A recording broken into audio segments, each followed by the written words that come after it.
यहाँ छत्तीसगढ़ में भी रायपुर दक्षिण उपचुनाव के लिए वोटों की गिनती जारी है, जहां आपको बता दें 9वें राउंड की काउंटिंग जो है चल रही है। बीजेपी 17,912 वोटों से आगे है। डाक के माध्यम से कुल 264 मत मिले हैं। बीजेपी प्रत्याशी सुनील सोनी को यहां पर 161 मत मिले हैं। कांग्रेस प्रत्याशी आकाश शर्मा को यहां पर 76 मत मिले हैं। तो यहां पर भी बीजेपी प्रत्याशी को बढ़त, जहां मध्य प्रदेश और छत्तीसगढ़ में यहां पर मध्य प्रदेश की अगर बात करें तो 2 सीटों पर काउंटिंग और छत्तीसगढ़ में 1 सीट पर काउंटिंग, और यहां तीनों ही जगह भारतीय जनता पार्टी को बढ़त मिलती हुई नजर आ रही है। दक्षिण उपचुनाव के लिए यहां पर वोटों की गिनती चल रही है और 9वें राउंड की काउंटिंग जारी है। बीजेपी 17,912 वोटों से आगे चलती हुई नजर आ रही है। डाक के माध्यम से कुल 264 मत मिले हैं। बीजेपी प्रत्याशी सुनील सोनी को 161 मत मिले हैं। बीजेपी 17,912 वोटों से आगे। दक्षिण सीट पर मतगणना जारी है। बीजेपी का गढ़ ये सीट रही है। ब्रजमोहन अग्रवाल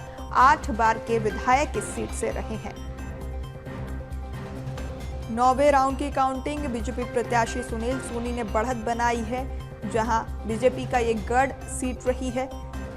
8 बार के विधायक ब्रजमोहन अग्रवाल बीजेपी से रहे हैं यहां पर, जहां अभी भी यहां पर उपचुनाव की गणना के दौरान यहां बीजेपी को बढ़त, 9वें राउंड की काउंटिंग जारी है और बीजेपी को बढ़त मिलती हुई नजर आ रही है।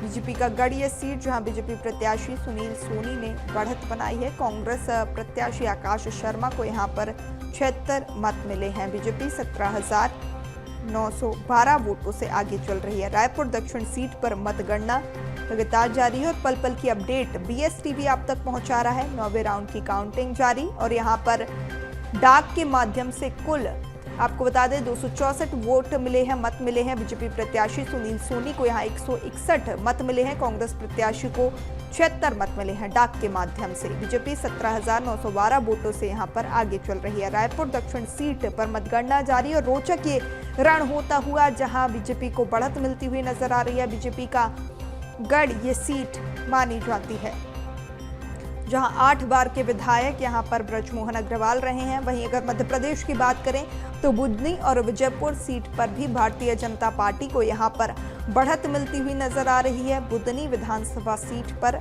यहां पर रमाकांत भार्गव चुनावी मैदान में है और तीसरे राउंड की वोटिंग के बाद आगे चल रहे हैं। वहीं अगर बात विधानसभा सीट विजयपुर की बात करें तो यहां पर भी बीजेपी को बढ़त मिलती हुई नजर आ रही है। तो मध्य प्रदेश की 2 और छत्तीसगढ़ की 1 सीट पर उपचुनाव के लिए गिनती जारी है, मतगणना जारी है और तीनों ही सीटों पर यहां बीजेपी बढ़त बनाती हुई नजर आ रही है। दक्षिण उपचुनाव के 9वें राउंड की काउंटिंग जारी है और यहां पर बीजेपी प्रत्याशी सुनील सोनी बढ़त बनाए हुए हैं, जहां 9वें राउंड की काउंटिंग में बीजेपी 17,912 वोटों से आगे चल रही है। डाक मतपत्रों की बात करें तो रायपुर दक्षिण सीट पर यहां डाक के माध्यम से कुल 264 मत मिले हैं। बीजेपी प्रत्याशी सुनील सोनी को 161 मत और आकाश शर्मा जो कि कांग्रेस प्रत्याशी है उनको 76 मत मिले हैं। तो मध्य प्रदेश की 2 और छत्तीसगढ़ की 1 सीट पर काउंटिंग जारी है। रोचक ये रण होता हुआ, तीनों ही सीट की अगर बात करें तो तीनों ही हाई प्रोफाइल सीट है। दक्षिण विधानसभा की बात करें तो बीजेपी का गढ़ ये सीट रही है। ब्रजमोहन अग्रवाल 8 बार के विधायक रहे हैं। बुधनी विधानसभा की बात करें तो बीजेपी का ये गढ़, जहां पूर्व मुख्यमंत्री और वर्तमान में केंद्र कृषि मंत्री शिवराज सिंह चौहान इस सीट पर कई सालों तक विधायक रहे हैं और अब उनके केंद्र में जाने के बाद यह सीट खाली हुई है, जहां अब उपचुनाव हो रहा है। बीजेपी की ओर से रमाकांत भार्गव चुनावी मैदान में है। इसके बाद अगर बात विजयपुर विधानसभा की करें तो रामनिवास रावत के इस्तीफा देने के बाद कांग्रेस से बीजेपी में शामिल होने के बाद ये सीट खाली हुई है और अब इस पर उपचुनाव, जहां बीजेपी की ओर से चुनावी मैदान में रामनिवास रावत और यहां बीजेपी को बढ़त मिलती हुई नजर आ रही है।